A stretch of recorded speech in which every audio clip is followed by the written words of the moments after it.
Assalamu alaikum wa rahmatullahi wa barakatuhu. My sisters, I pray you're well. Let's begin our session today.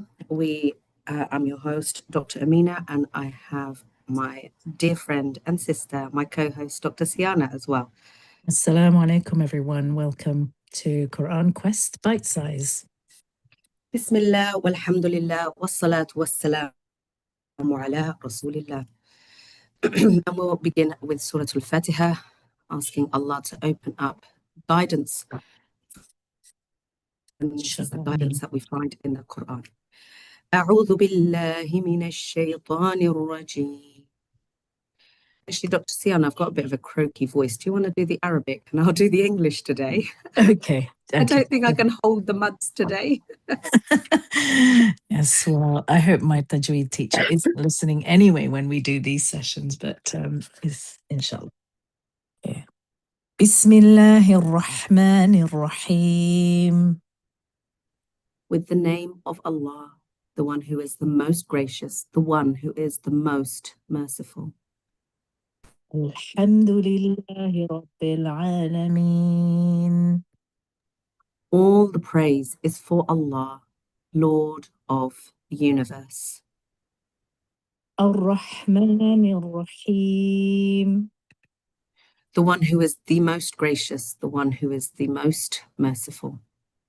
Malik Yawmiddin. Master, owner of the day of judgment.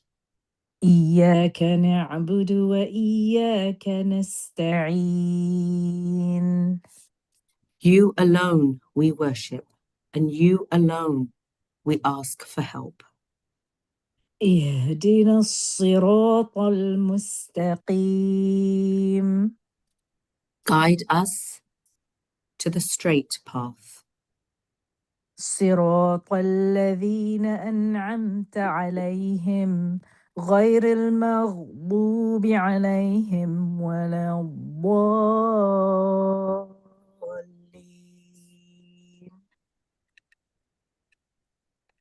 The path of those whom you have blessed are upon, not of those who have deserved your anger, nor of the strayers. Ameen ya Rabb.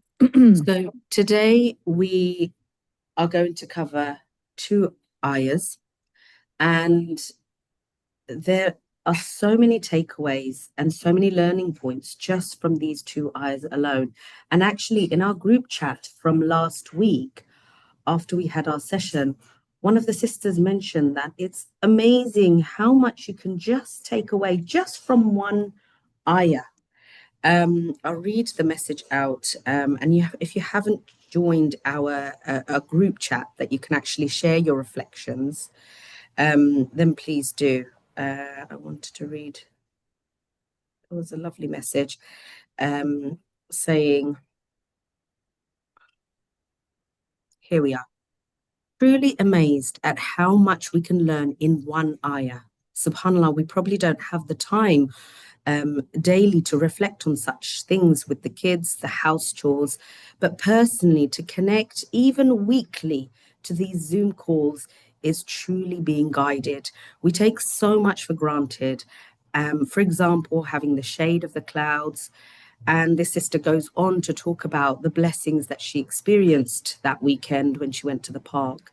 But you know, it's such a pleasure and it's such a gift to be able to sit here on a weekly basis and just sit with the words of Allah, even if it's just one ayah.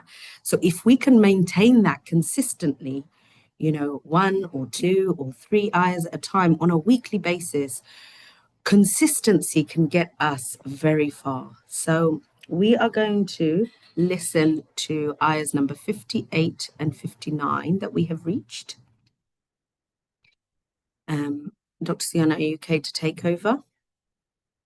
Oh, sorry, I was muted. Yes, indeed. Just bringing that up now for you. Hopefully you can see that.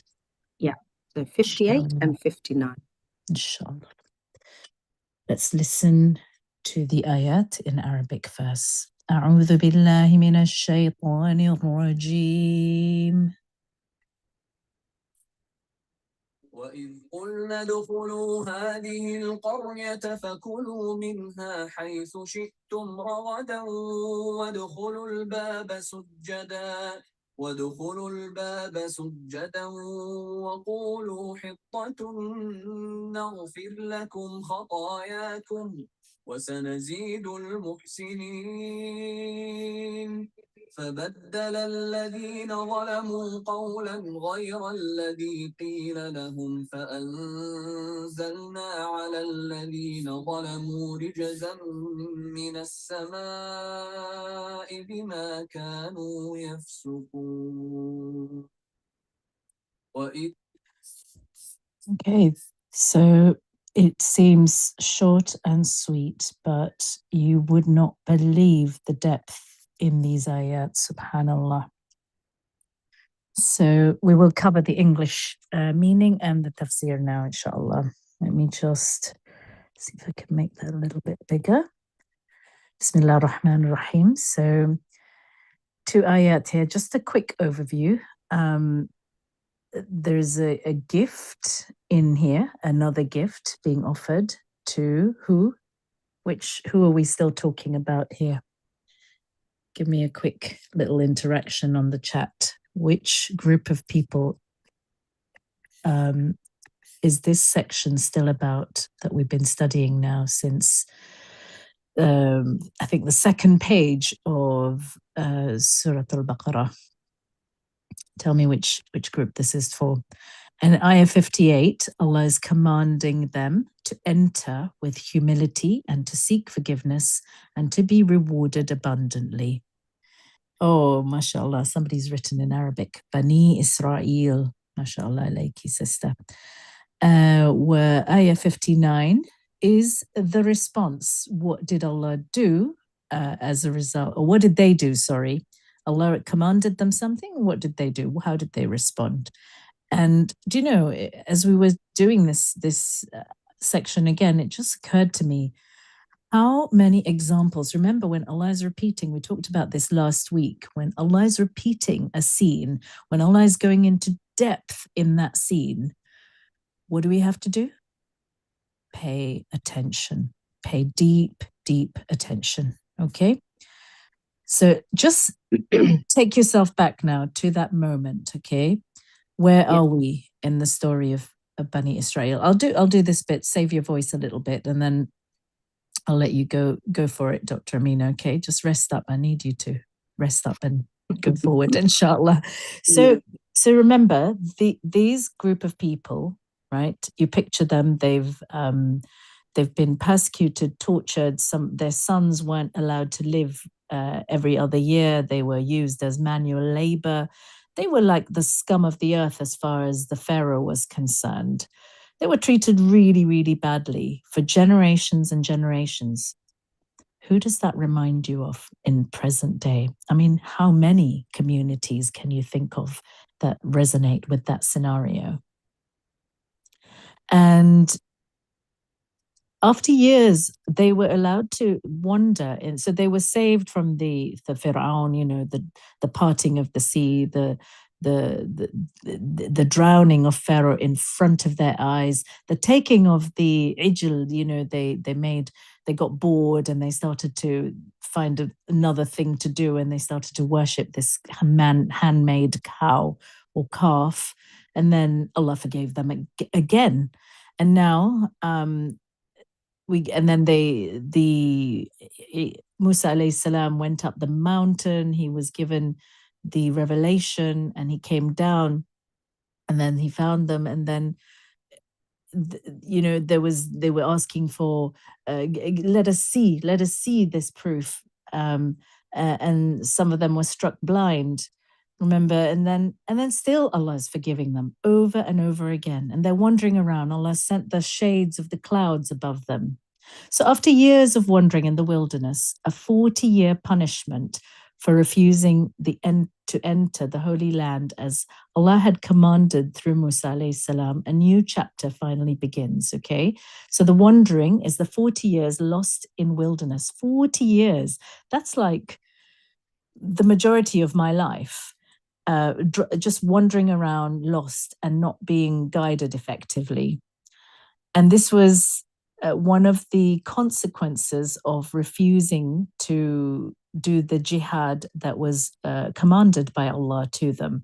And there is more of this. If you look in the Tafsir, if you want to know more of the detail of this, it will be covered, inshallah, in Suratul Ma'idah. We will come to that, inshallah, as we plod through. Then there was the conquest. So according to the Tafsir, it was under Yusha ibn Nun or Joshua. Allah finally granted them victory over the Holy Land. And apparently it was on a Friday, on the eve of a Friday. And this was the test now. Upon entering, they received a simple command. This is this ayah 58, a final test of their submission and gratitude to be shown towards Allah. That Allah is now yet again, like 1, 2, 3, 4 plus times where Allah is just, giving them more and more chances. And so these two ayahs that we're about to study is what happened at the gates of the city. And the command was simple. The choice they made would define them. Let's carry on. Did you want to read the English, sis? Yeah. So here we have the English understanding by Muhammad Abdul Halim of ayah number 58. And remember when we said, enter this city and eat freely from wherever you please. Enter the gate, humility, saying, absolve us, hittatun. We will forgive your sins and multiply the reward for the good doers. So, which city was this? The majority opinion by the scholars is that this was when they entered Jerusalem. Some scholars say it was Jericho, but both refer to the Holy Land. And what was given to them in this city? Ragadan, abundant food.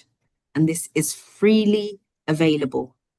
Means a life of ease, plenty and no restriction. And this came after 40 years of manna and salwa, a quail in the desert. So manna was the liquid that they had and quail was the food that they had in the desert. And so this was now an extraordinary gift. So just keep that in mind. So we have some key terms. You're all right to do this, or do you want me to go through them? Go for it. Yeah. So we have some words here. Sujjadan, hopefully you recognize that as coming from sajada. Prostration and being in humility. I won't go through the little fine detail here, inshallah. Take a screenshot if you would like to read it in more detail. It's sort of just understanding linguistics, okay? And it is important. The hittatun is sort of coming from the lines of forgiveness, seeking Allah's forgiveness. In this translation, it was absolve us, relieve us of our burdens. So Allah was instructing them to seek forgiveness.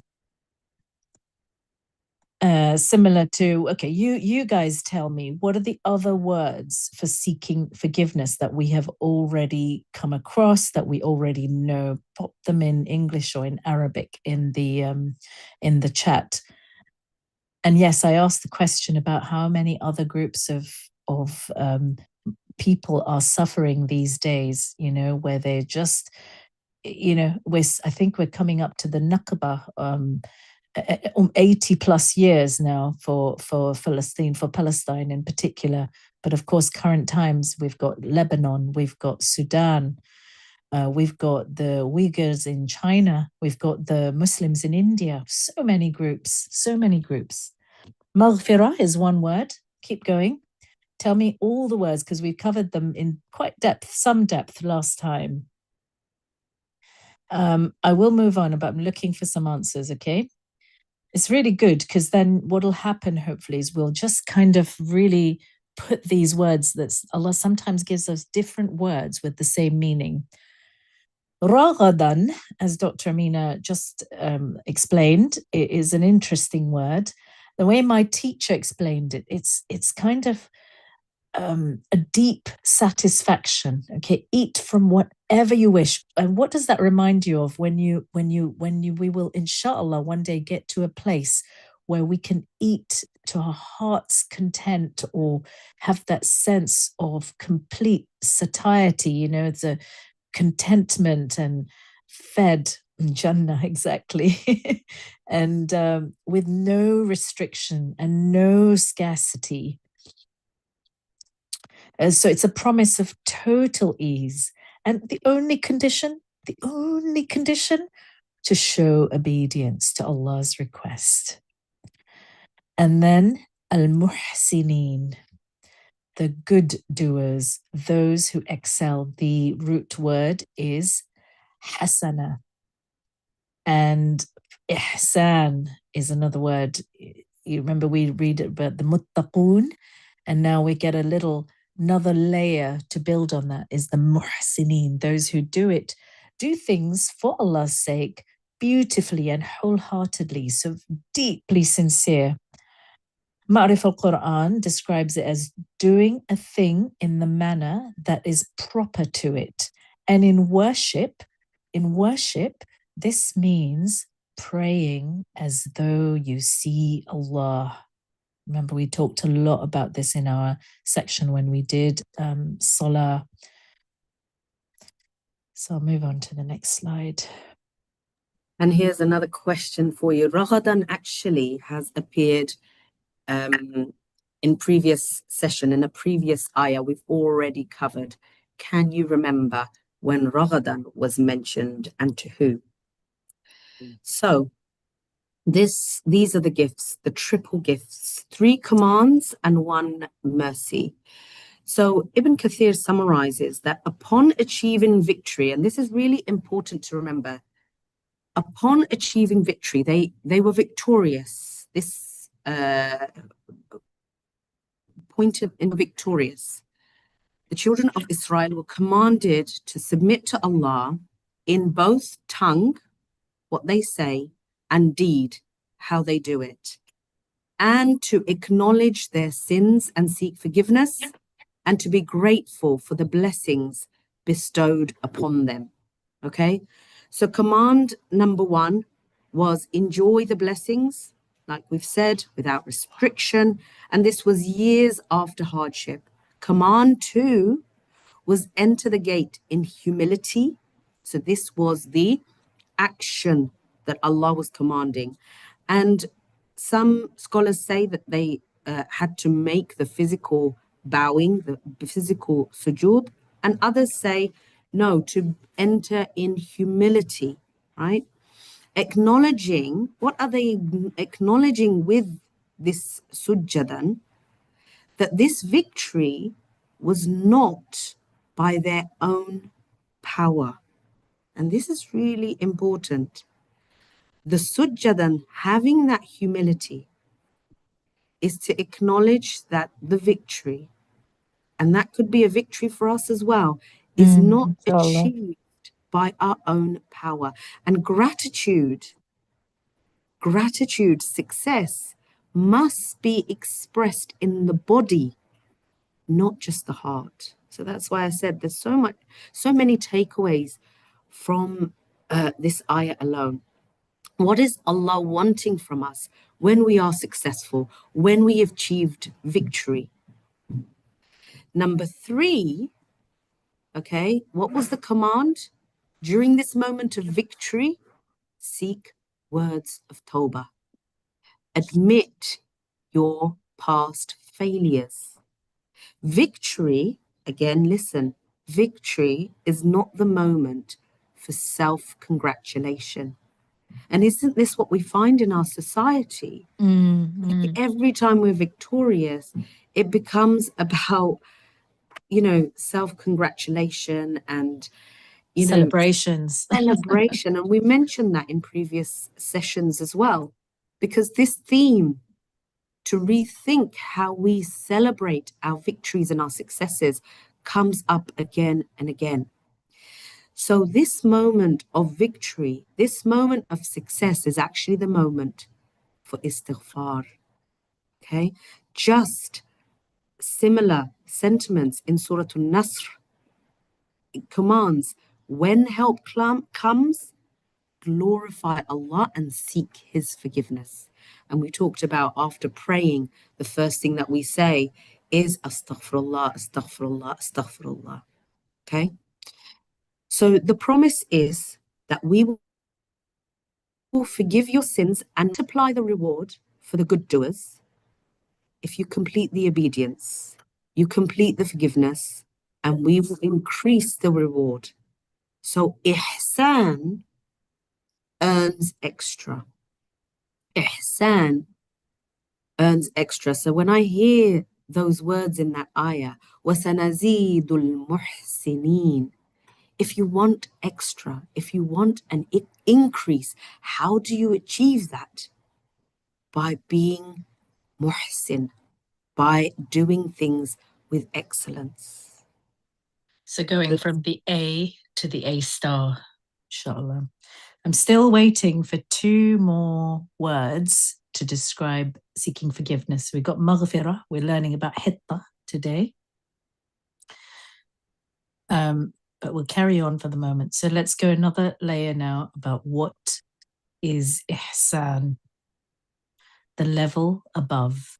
Allah promises to multiply the reward for the muhsineen, those who go beyond compliance into true excellence. So what is it?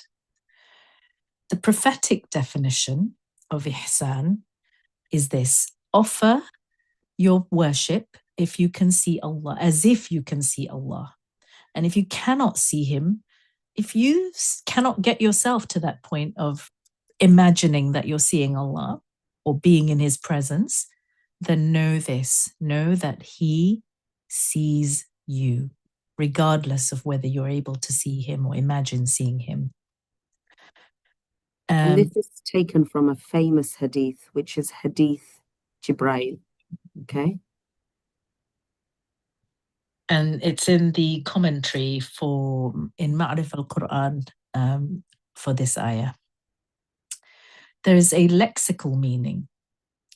Ihsan is doing a thing beautifully in the manner that is truly proper to it, not just ticking a box.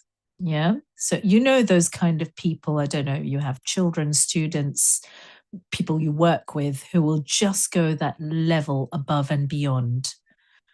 The difference, of course, is you're not doing it for reward, immediate reward. You're doing it purely because you want to please Allah. And the technical meaning, in terms of how do we put it into practice, is things like how we pray, how we behave, how we speak. I think we've said that already. Just being constantly aware, being mindful. So you have to be muttaqoon in order to then rise to the level of muhsineen. It essentially means you do not just do the minimum. Yeah, don't just do the basics. Can't be bothered and just do whatever is just to get you across the line. Instead, these people, they bring their hearts, not just their limbs, to every act of obedience. And for this, Allah promises something extra. We're going to spend quite a bit of time now on the rest, on the second ayah, which has even more to give us, Yes. subhanAllah. Yeah. Come on, ladies. Oh, yes. Okay, here we are. I'm getting some answers. Before I went into that, I wanted to get the one word. There's another word that we've come across with regards to seeking forgiveness is afu, and to seek Allah's pardon and complete erasure of a deed that we're less than proud of. And there's just one more. There's another level, right? It says maghfirah, afwa, and then what's the last part of this steps of seeking forgiveness? We discussed it so much last week. Inshallah, maybe some of you weren't there last week, but I hope someone was. Inshallah. We'll jog their memories, inshallah. So, ayah 59. So, we've heard about the commands that Allah gave, and we heard that Allah will increase for the muhsineen. What was their response? Subhanallah. But the wrongdoers changed the words they were commanded to say. So we sent down a punishment from the heavens upon them for their rebelliousness. Subhanallah. They actually changed the command to say hittatun to habbatun fi sha'ira, a grain of wheat or in barley, or hinnatun. Hintatun. Sorry, it's a bit small, isn't it? Let me Yeah, increase it. subhanallah. Hintatun, simply wheat. And this, I mean, I don't know how it's coming across to you, but it's just pure mocking and defiance, you know. And do we have examples, you know, when you say to your child, you know, say sorry, and they don't really mean it, and then they'll say something like sorry, you know, they won't even pronounce the word properly. Have you got any examples like that? Yeah, or So they'll say sorry, you know, not meaning sorry at all. Yeah, subhanallah. And what came down, and this is why we need to be really careful in following Allah's commands. Okay? When they didn't follow Allah's commands, rijs came down, a punishment from above. Ibn Abbas said that every instance of rijs in the Quran means punishment. So the scholars identified that this punishment was a plague which wiped out 70,000 people. Subhanallah. Qurtubi, this is mentioned in Tafsir Qurtubi. So disobeying Allah's commands comes with major, major consequences. And again, what can we take away from this? I don't know if it's in here. Oh yeah, I think it's in this bit here. What they actually did, okay? This is a Sahih hadith now narrated by Abu Hurairah radiallahu anhu. The children of Israel were commanded to enter the gate while bowing and saying hittatun, yet they entered on their rear ends, sliding in defiantly with their backs to the gate, distorting the command. So they not only distorted the word, as we just mentioned in the previous slide, they also physically, and this is what some scholars I know have said something different, but this is a Sahih hadith here. They said, you said the habbatun fi sha'ir, the grain in the hair. And then the way I imagined it when my teacher was describing this scene was, you know how some babies, they when they get to the crawling stage, they don't crawl, but they sort of bum shuffle. Have you seen some babies do that? They sort of go on their bums. And this is kind of what I imagine. They actually just physically turn themselves around, and instead of going in bowing towards, like, imagine going towards the Kaaba, for example, that's the closest scene I can think of. And instead of going with our heads lowered and making sujood, maybe as soon as you enter in that sense of deep humility, they were sort of bum shuffling towards the entrance of Al-Quds, or perhaps Hebron, not Hebron, sorry, Ariha, Jericho. Jericho is, of course, where the paradise of the Holy Land. Every kind of fruit grows there. They changed the command in two ways simultaneously, in their body and in the speech. And it's one of the most explicit examples in the Quran of deliberate mocking defiance of Allah's command. So in their bodies, I think it's just repeating itself here, they entered on their rear ends, their heads raised in deliberate insolence, and in their words, when they changed the wording and started talking about grains of wheat instead of saying, forgive us. And this goes into a bit more detail on the same as what you've just discussed already. But say if you want to add anything more from here, Dr. Amina. Yeah. Yep. So rijsan, like we said in Sahih Hadith, the plague is a rijs, a punishment with which Allah punished those before you. And what's really important to remember is, like I said before, when the command is not followed, if we just scroll a little bit Yeah, up sorry, to I see the have bottom.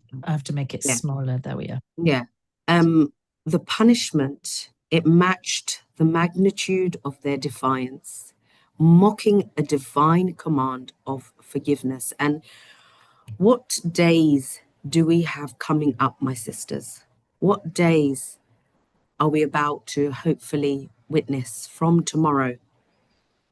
What is the purpose of these days? Are we ready to take these days on? You know, when we were preparing for this, you know, really aligned with where we are in the Islamic calendar. And that's right, we've got Dhul Hijjah starting from tomorrow, the holy blessed days. Now, there are many narrations to take these days seriously. Okay, seek forgiveness, turn back to Allah, make tawbah. Ah, there we are. That's the word I was looking for. Yes, make tawbah. And this is from the sunnah of the Prophet sallallahu alaihi wasallam. This is what Allah has honored these days. Are we ready? Are we ready, my sisters, to take these days seriously?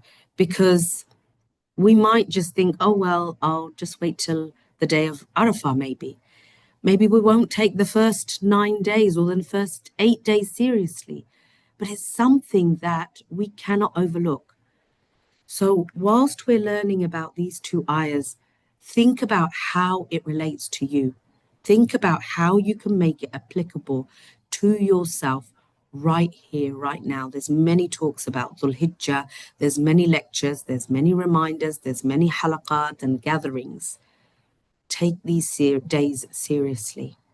Let's move on. Just one little thing, that middle hadith there, the one that says, if you hear of a plague in the land, do not enter it. Just, I remember that was one of the hadith that was used during the pandemic, actually, when we were all going through various stages of lockdown, and people were saying how Islam taught us that, taught us the concept of quarantine and not entering a place and spreading disease. So there was these so-called backward, uneducated tribes in Arabia were able to were given that guidance by Allah.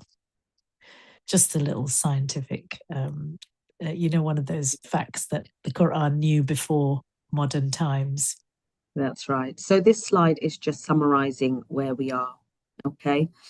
And this is the reason why Allah released his anger and his punishment upon them, because they were commanded to do something and they defied. So let's move on to the next slide. You can take a screenshot if you like. Let's move on. So there are some deeper reflections. Now, when looking at the tafsir, there can be some differences of opinion whether the story of Bani Israail is being followed chronologically. Now, some say that this is not in chronological order. And the thing here to remember is that the Quran is not telling us stories for entertainment. So they don't necessarily have to be in chronological order.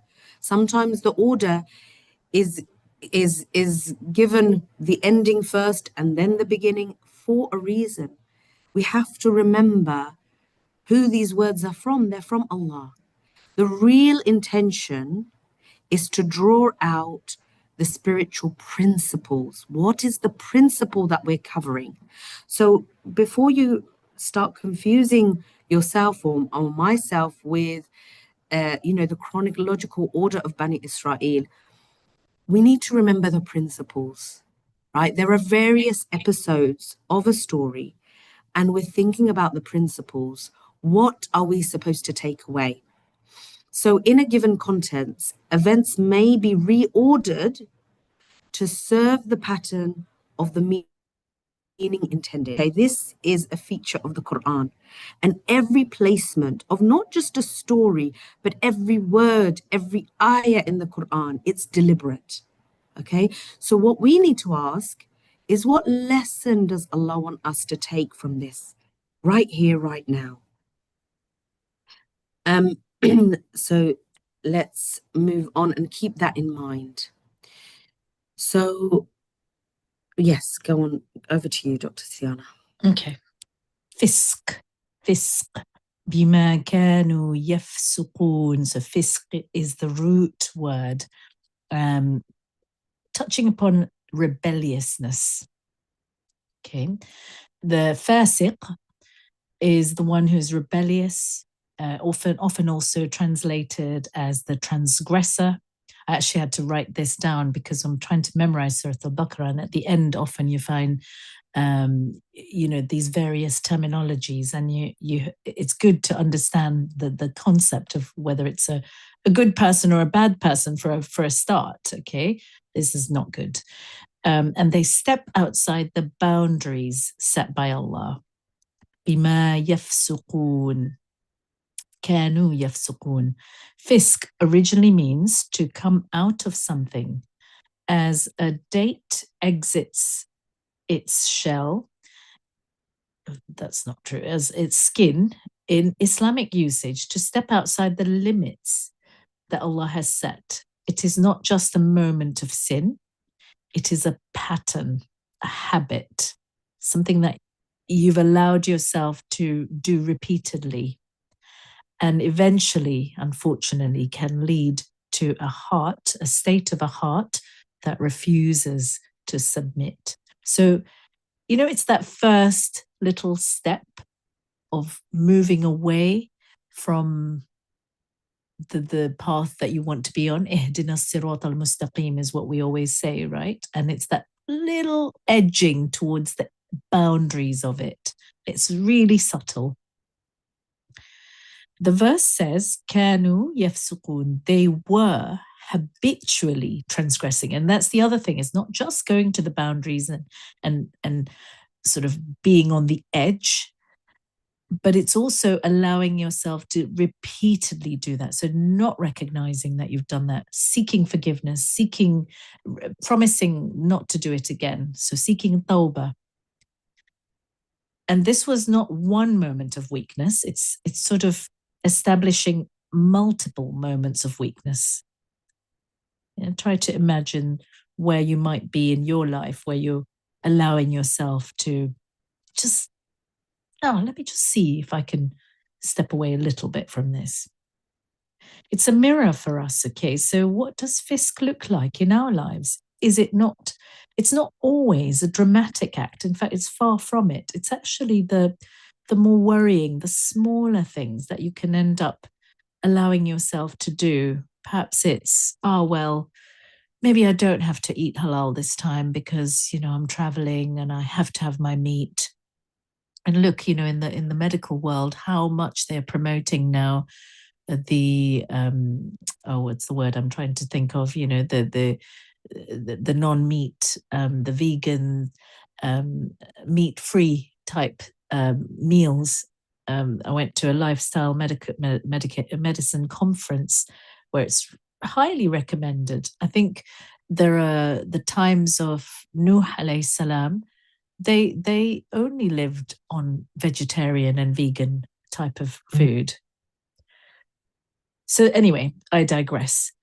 The punishment came not for one act of rudeness, but because fisq had become their way of being. And you can see that, right, from those examples that we sort of know already, what they did repeatedly, and they keep doing repeatedly. The audacity to even say, I'm bored of this, onions and, no, they were not bored of onions. They were asking for onions and garlic, but they were bored of manna and salwa.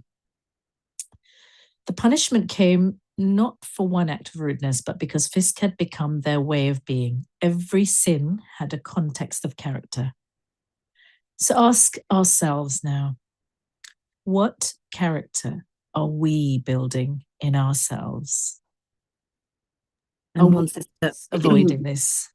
And one sister mentioned, yeah, like maybe praying salah increasingly later and later and later, you know, or giving ourselves excuses for not doing things, you know, not being mindful of the small slips that we might make, when we're in a gathering and we're talking about somebody else that's not there, and it's just a small thing.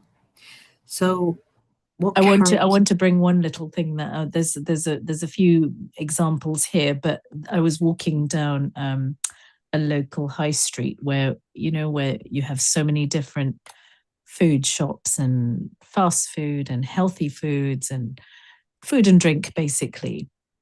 And like for every and I'm really passionate about eating in the right way and also not just for your health, but also, when we live in the West, and if those of you who've heard me speak before, you'll know that I'm very passionate about choosing wisely where you spend your money and not funding companies and organizations that are not very thoughtful about how they use their profits.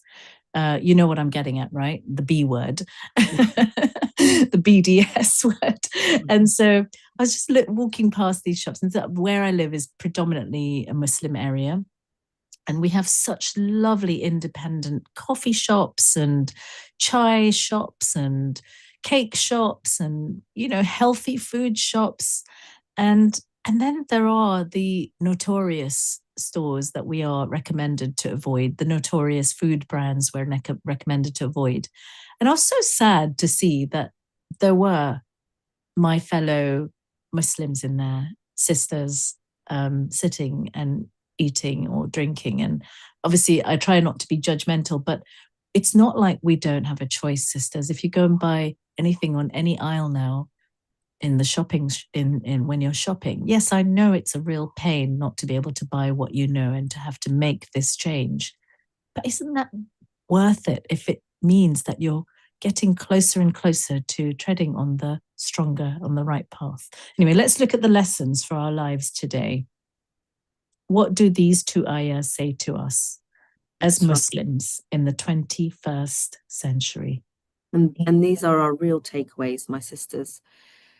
So what we learn from these ayahs is that gratitude must be expressed in action, okay? Not just the feeling, okay? It's not just internal. When blessings come, we are meant to respond with humility, entering the good thing with tawbah, not pride. How do we respond when Allah opens a door for us? And I remember, subhanallah, when one of my siblings, he just had a baby and it was his first child, and he just fell to the ground in sujood. And later he told me, sis, that's actually, we are supposed to do that. It's from the sunnah that, if something is pleasing to you, fall down in prostration. And we've talked about, the dropped in gratitude, make 2 rakahs. And I hope you guys are beginning to apply that in your life. If you've got through a tough day and you're really grateful, then at the end of the day, do 2 rakahs extra nawafil in gratitude. Okay. So the moment of a blessing is the moment for istighfar. This is really important. Okay, that success is not just celebrating ourselves. And like I said, we're a culture now that really sort of pushes this. Be proud of who you are and what you've achieved, celebrate yourself. And I'm not saying we shouldn't. We should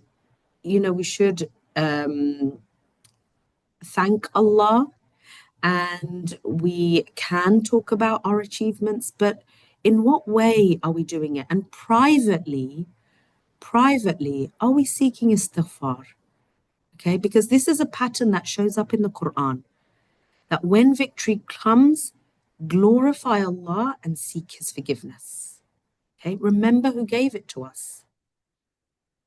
The next lesson is that words matter. Keep the appointed words. Okay, the Israelites were punished for changing a word ordained by Allah. So again, how does that relate to us? Now, we had a lesson the other day on the salam, giving salam, and the ordained words, the prescribed words that we should be giving when we greet someone, another Muslim, a fellow Muslim, is what? Assalamu alaikum. Assalamu alaikum. And it made me think, actually, and it relates to this lesson, how have we changed that? Have we changed that?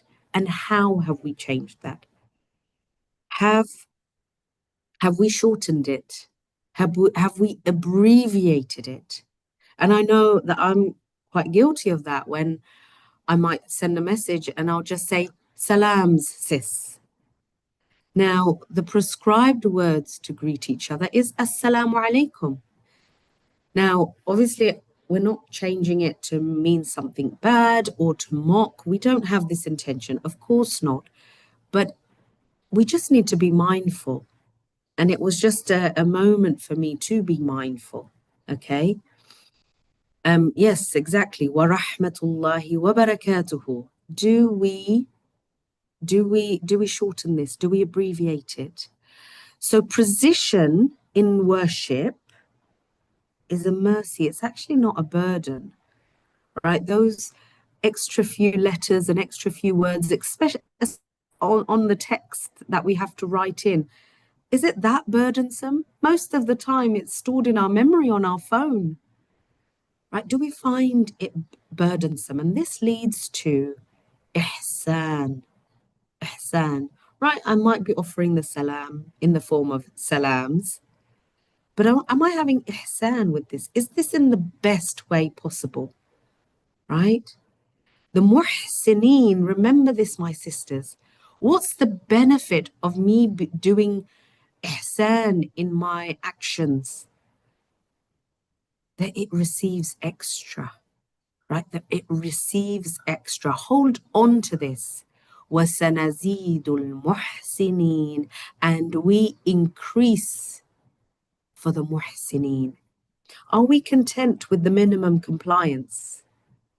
Or do we aspire to the level of those who pray and do acts of worship as though they see Allah? And I often have to remind myself and remind my children when we're praying Fajr, for example, right? We might be praying our Fajr, we might be doing the minimum, right? We've stood up for Salah in the cold, early nights, early hours, but we're in our pajamas or we're in our dressing gown. How would we feel when we remember that Allah is seeing me in this? Yes, Allah is seeing how hard you're working. Yes, Allah knows it's hard and it's cold. But if, let's say, the king or royalty turned up at her door, or a celebrity, or some guests, I mean, we don't expect guests to end up, to knock at our door at 2 a.m. But what if they did? Right? What effort would we take? Do we have ihsan? And remember, my sisters, fisq has consequences. Transgression, which is left unchecked and becomes a pattern, it hardens the heart. Every small act of submission softens our heart. But on the contrary, every small act of defiance chips away at it. And things that I can think of, like for us, maybe in our hijab, right? Especially as the summer months are coming. I know in the UK it's too cold to think about. It's winter. There is no spring, it's winter. It's winter. But, when we loosen our hijab, when we become a bit lax on our hijab, are these moments of taking shortcuts? What effect, what consequence is that having on our heart? When the sleeves become a little bit shorter, when the clothes become a bit lighter, a bit more see-through. All these things, my sisters, we have to be mindful of. By Okay? the way, sorry, as you were talking about clothes there, you know, we might wear an abaya, sisters, but just be really, really aware. Abayas are often made, or jalabiya, they're often made of some very light, silky material that can be quite figure-hugging and clinging.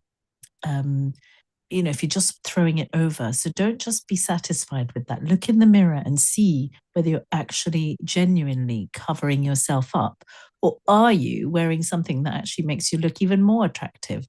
Just a side note again, sorry. Yeah.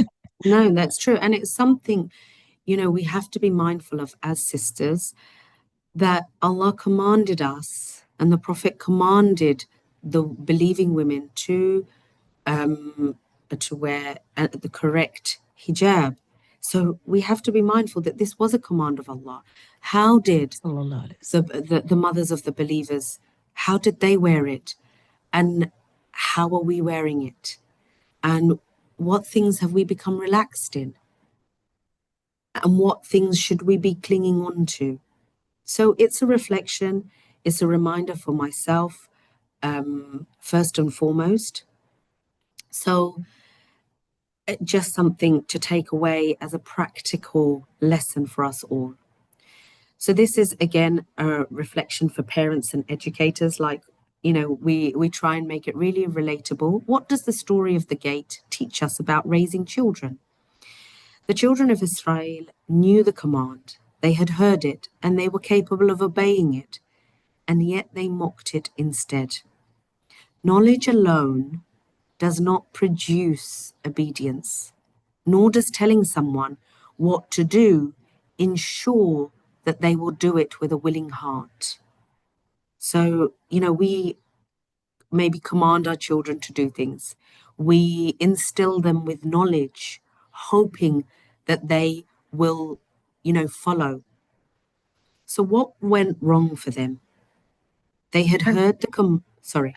Yeah, sorry. I was just going to say that yes, there is this sense of repeated, let's say, bad behavior. But then on the flip side, as parents, do we sometimes become, you know, there's they call us nagging nannies or whatever, but moaning minis. We're constantly, we're also repeating, like they're repeating something and we're repeating something. And what can we do to break that cycle where we're just saying, have you done the dishes yet? Have you done your homework yet? Have you brushed your teeth yet? And you sort of, I don't know if you find this, but of course, when we're in autopilot and we just want to get it all done, get them all sorted and get them settled, you do end up repeating commands, right? Over and over again. So here's the thing is, how do we tease that learning from the mercy of Allah? How he didn't just keep saying, well, didn't you see I parted the sea for you? Didn't you see that I forgave you after you even took, you know, and committed shirk, which is supposed to be unforgivable? I forgave you after that even. So how can we translate that to our practice as parents? That's it. And that's what we've got here, that children who see parents bow down with sincerity, they learn this sincerity and what sujood really means. Words of tawbah must be practiced before they become sort of a natural habit. So again, coming back to Dhul Hijjah, you know, how are our children going to see us make the most of these days? How are we going to instill that lesson? What are we going to share with them? And here's a gentle question for us in our homes. When Allah opens a door of ease for our family, maybe it's a new home, maybe a new job, maybe health that's been restored, maybe it's plentiful food, maybe it's a fridge full of food, cupboards full of stores. Do we enter it with gratitude and istighfar? Are we setting the tone of our family and our homes? Or do we just enter it already planning what comes next without that pause, without that acknowledgement, right? Without acknowledging and thanking the one who gave us all these blessings. And I don't know if there is a slide for this, but I think that's a really key action point for all of us, okay, is this sense of taking a pause, doing some deep muhasabah is the Arabic word, really accounting. I don't know when that could be, perhaps after end of your evening prayer or your Fajr prayers, your day's beginning, think about, contemplate about the day before and really thinking, have I acknowledged a sense of gratitude enough? Have I forgiven enough? Have I sought forgiveness enough? All of these things. There's that hadith, and I will paraphrase here because I've got it here, but of the man who was guaranteed Jannah just because every night before he went to bed, he made sure he actively thought about and forgave every single person that could have upset him or harmed him every single night. Or are we crawling into bed so tired that we're just grateful to hit our head on the pillow and start snoring? So find a way, inshallah, sisters. Huge action point. Build the pause into our lives. I think we're almost done, so we're just going to run over a little bit here, but I think there's a reflection here. It's just going over the ridges, which is the plague or the calamity that happens. And it's really important that we cover this, because this is the two sides of the same calamity. Now, I know when I speak to sisters that they kind of just look at punishment in one light.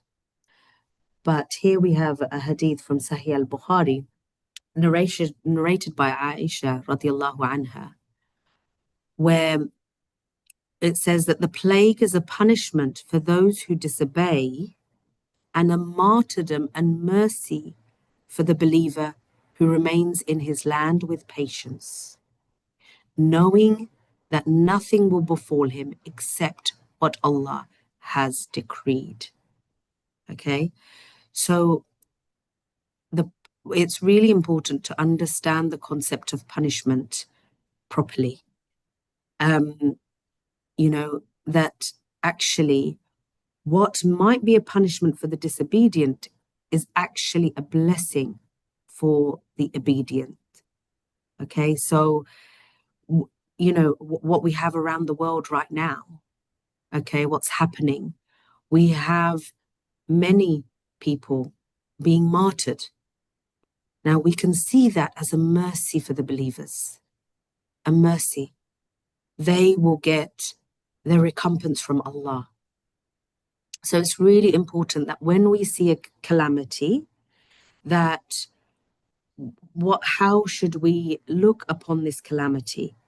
What is my relationship with Allah? Am I in a pattern of fisq? And is this moment a moment for me to make tawbah and seek forgiveness and repentance, not a moment for despair? So if the believer is patient, trusts in the qadr, right, stays strong in their place, turning to Allah, these transform a trial into a means of elevation. So the same calamity that is a punishment for one person can actually be martyrdom for another. And that doesn't just, again, how do we relate this to our everyday life? I have an example actually that I Yes, just go ahead. reminded of as you were talking. Please share. So again, it's the pandemic time. I remember my one of my sons. He's one of the ones who, and in the end, didn't need to do his GCSEs because of the pandemic and lockdowns, etc., etc. But when the first lockdown came, it actually saved him. He was struggling with secondary school. He was struggling to wake up, to get to school. The pattern was just really, really difficult for him. He's a really good boy, mashallah. He's a good student, but something was happening to him at that time. And when it came, like suddenly they could just not go to school, and obviously it took them a few weeks before they could sort out online learning. It's exactly what he needed. He needed that huge pause button. And again, it's for me, it's this the takeaway that I'm having over and over again is how do we build a pause into our lives so we can do a bit of a pit stop, a bit of a recharge, a recoup and recharge, and just review where we're at.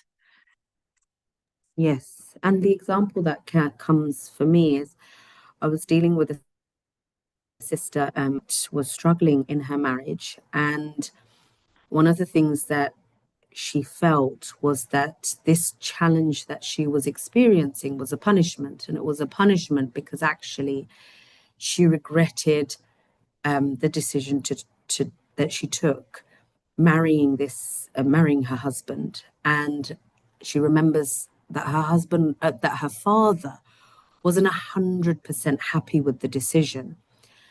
And what we had to look at and sort of reflect on was the fact that, okay, we had this situation where her father wasn't 100% happy, but she was seeking guidance.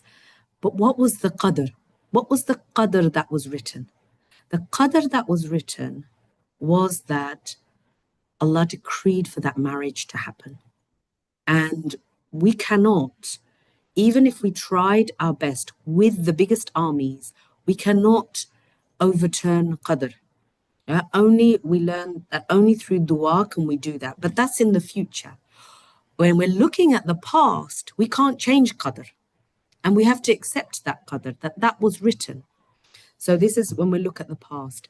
So we actually have to trust in that qadr. Now, when we look in hindsight, can we be patient? Can we actually turn to Allah knowing that actually we don't have to define it just as a punishment, and knowing that whatever Allah does, be it punishment, be it placing a hardship on us, be it placing an ibtila, a test on us, Allah actually wants good for us. And this is where tawakkul comes in, trusting that Allah wants good for us. So it's really important to reflect with your everyday situation, how does this relate to my life? And this is further discussion points sitting with these ayahs. For us as a community, questions to reflect on together. When we look at the gate question, what gates has Allah opened in our life recently? Did we enter the gate with gratitude and humility? Or did we stride, focused on the next thing? Did we overlook that Allah had opened a door for us?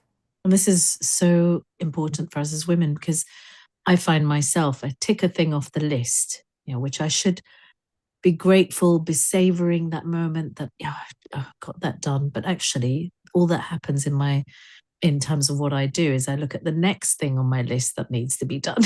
This is how we build overwhelm in our lives, isn't it? Actually, we're supposed to pause and just take it back to Allah. If you can't appreciate it and love, I mean, we're not talking about pure self-love, but just appreciating it that Allah allowed you, gave you the time, the ability to get something done. And then take it back to Allah and be grateful for that. 100%. The words we use are really important, aren't they, Dr. Siyana? Are there supplications? And we talked about the dua upon waking up. Well, we spoke about this last week, and we had that reminder in our midweek reflection on our WhatsApp community group. Are we waking up with a dua that is actually expressing our gratitude? And are we connecting with those words? Are there phrases of gratitude? And are there moments of istighfar that we know that we should say, but sometimes we just replace it either with nothing, right? We're not anything, or we replace it with something more comfortable or convenient. So just saying istighfar, as we said, I think the previous session, can be a way of expressing gratitude. Allah, forgive me for the things I'm not remembering to thank you for. Yeah. So absolutely. This is the next reminder or the next discussion point is actually a reflection going right back to our first few sessions about reciting Fatiha in our Salah. And when we say Ihdina as-sirat al-mustaqim, right? Are we really asking? Are we mindful of what we're saying? Right? Are we connecting with the words? Is it a genuine plea for pardon and guidance? Does it feel like, when Allah said to Bani Israail, say hittatun, right? Are we actually saying these words with humility and a genuine request for guidance? Do we have the muhsineen standard? What would our acts of worship or our daily acts of whatever we're doing, do they have this muhsineen standard that actually Allah is seeing us? And it doesn't just have to be in salah. When we're cooking a meal for our family, when we're laying out the table, when we're cleaning, when we're changing our baby's nappy maybe, when we're having to wake up breastfeeding in the middle of the night, do we remember that Allah is witnessing? Allah is seeing us. I remember again having a conversation with a sister struggling again in her marriage. SubhanAllah, may Allah help us all who may have challenges in our marriage. And she said, why? Why should I? Why should I say the nice word? What would happen if we remembered that Allah's witnessing? And I had to actively remind her that Allah is witnessing. Allah is witnessing every word that is exchanged between the two of you. If you are saying a word of kindness and that is met with a word of injustice, Allah is witnessing that. Allah is recording that for you. It's going to come in your favor. So have this muhsineen standard. Don't ever forget that Allah is watching. That when we stand to pray, when we are doing an act of ibadah, or when we are just being, that Allah is seeing what we do. Just remembering what my mum says, it takes two hands to clap, right? So if one hand lays down, like, you can't make the sound, can you? It just has to go quiet. SubhanAllah. And finally, the fisq, the small choices. Where in your daily life do you notice yourself stepping outside Allah's limits?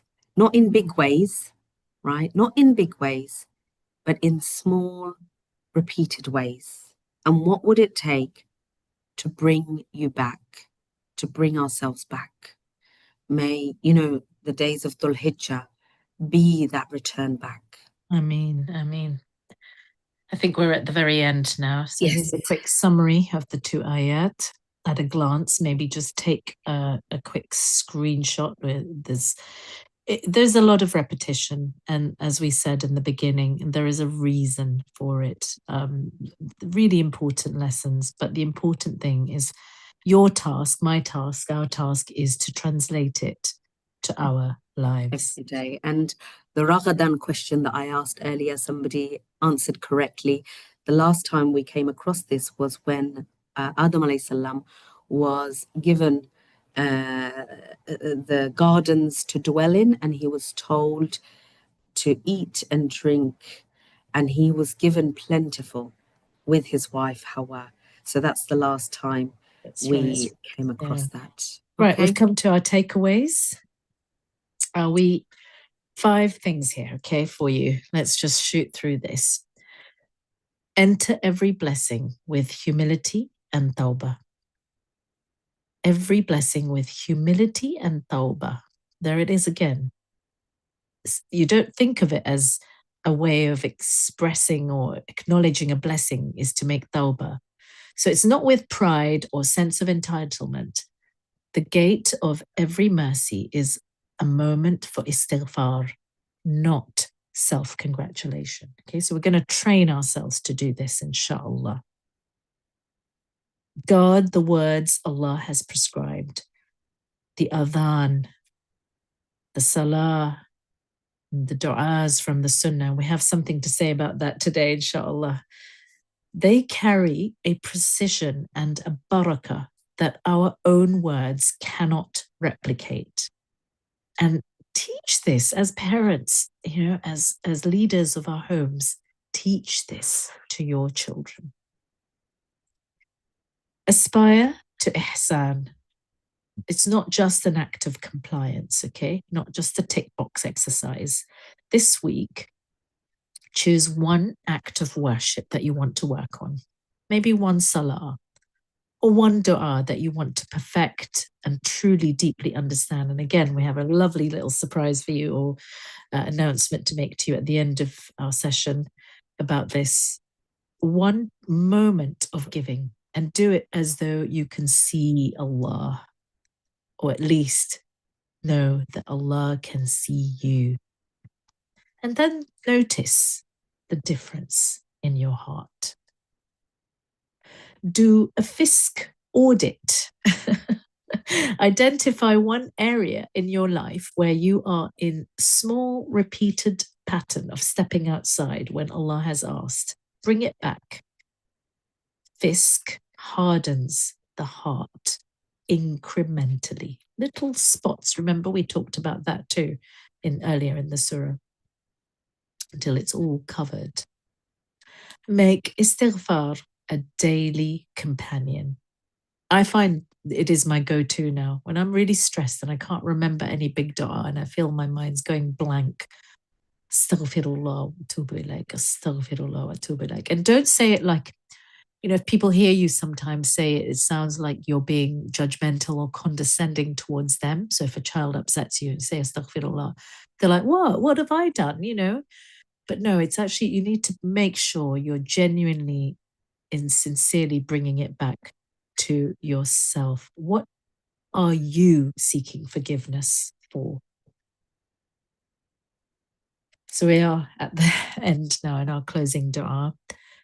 ربنا اغفر لنا خطايانا واجعلنا من المحسنين ولا تجعلنا من الظالمين.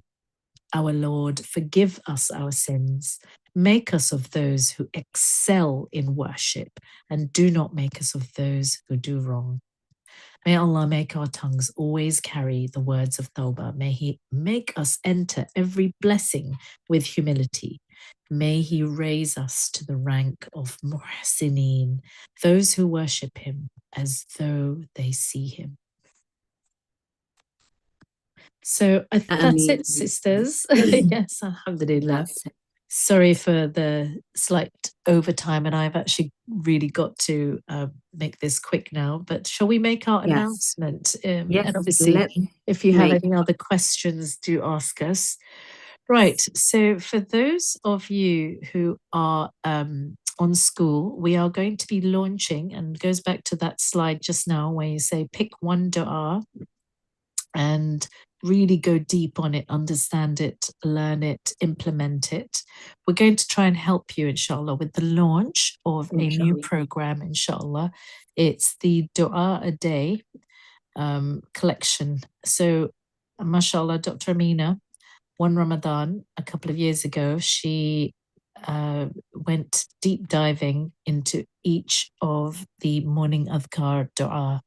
It was beautifully, beautifully done. And alhamdulillah, we've managed to collect it on our school platform, and we want to offer this to you, sisters.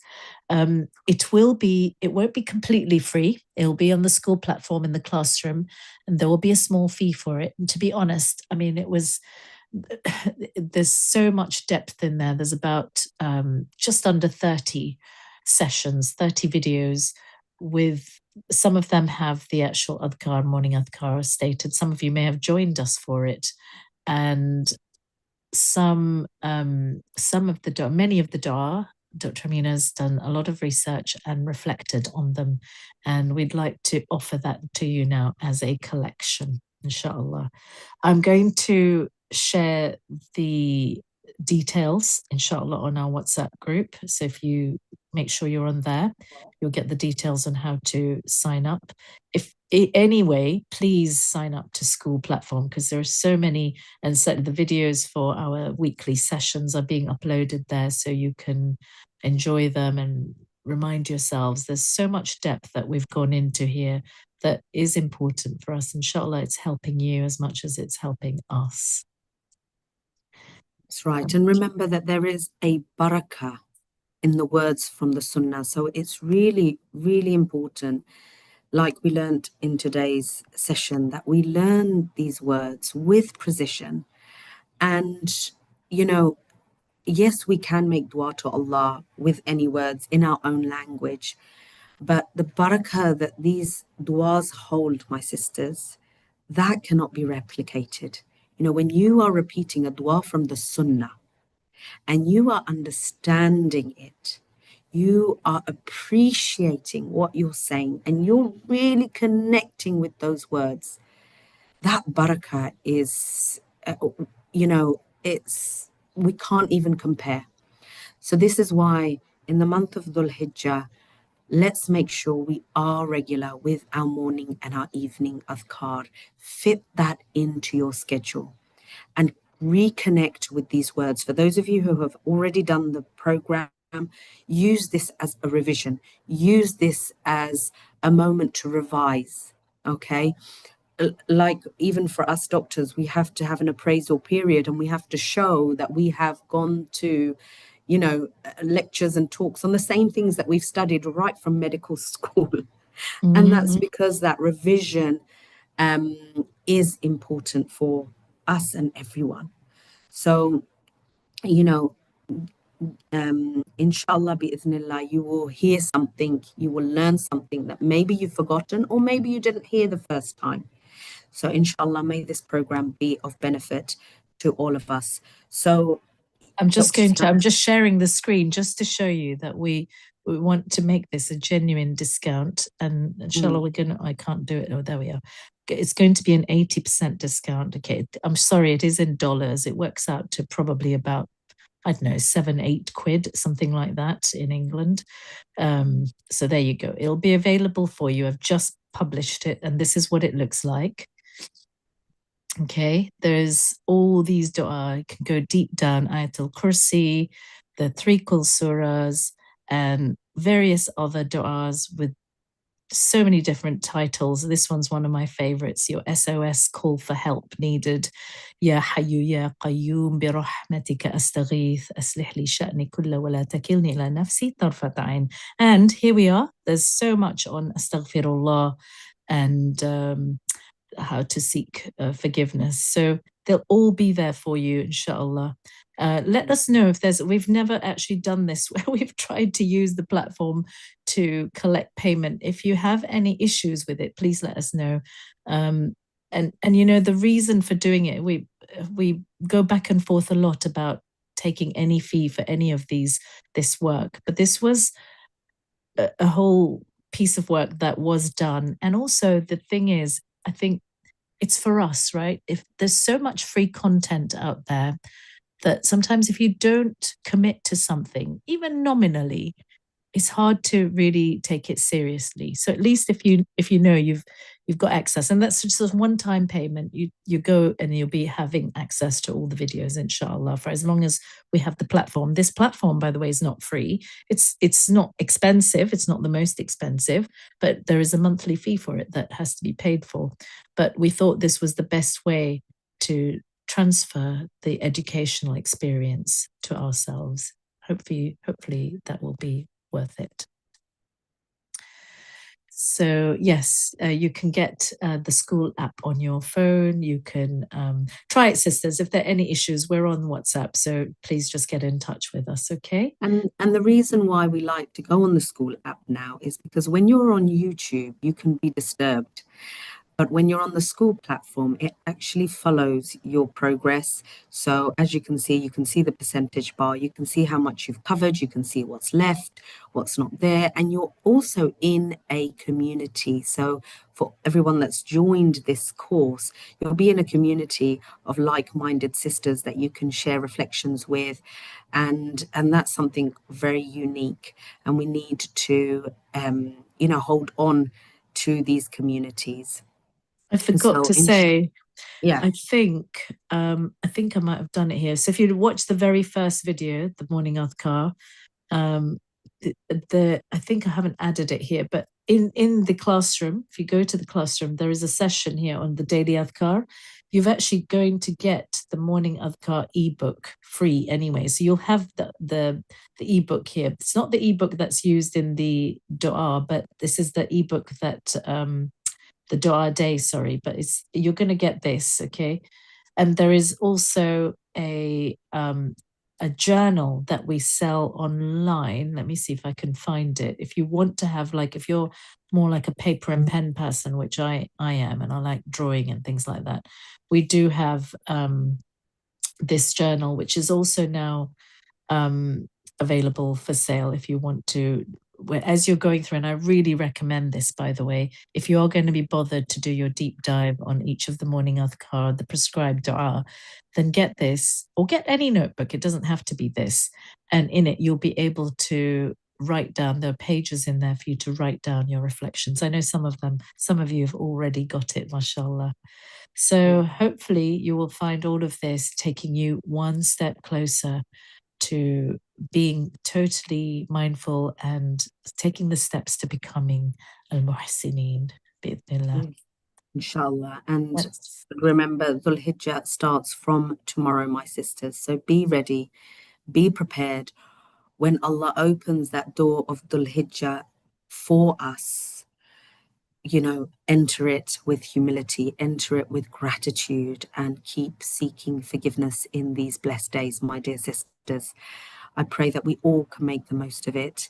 And if there's anything that you want to share with us, please do jump on the conversation group on WhatsApp, the Thoughts, Feelings and Reflections, or you can always message Dr. Siyana or I privately. Inshallah. Okay, sisters, take care for now. And may Allah accept it from us, forgive us for any mistakes. All good that you've heard, any good that comes from this is going to be from only one source, and that is from Allah. Subhanakallah wa bihamdik, nashhadu an la ilaha illa ant, nastaghfiruka wa natubu ilayk. Allahumma salli wa sallim ala nabiyyina Muhammad. ربنا تقبل منا إنك أنت السميع العليم. Take care, sisters. All the best. Until next time, inshallah, next week we will continue in the month of Dhul Hijjah. May Allah accept it from us. Assalamu alaikum wa rahmatullahi wa barakatuhu.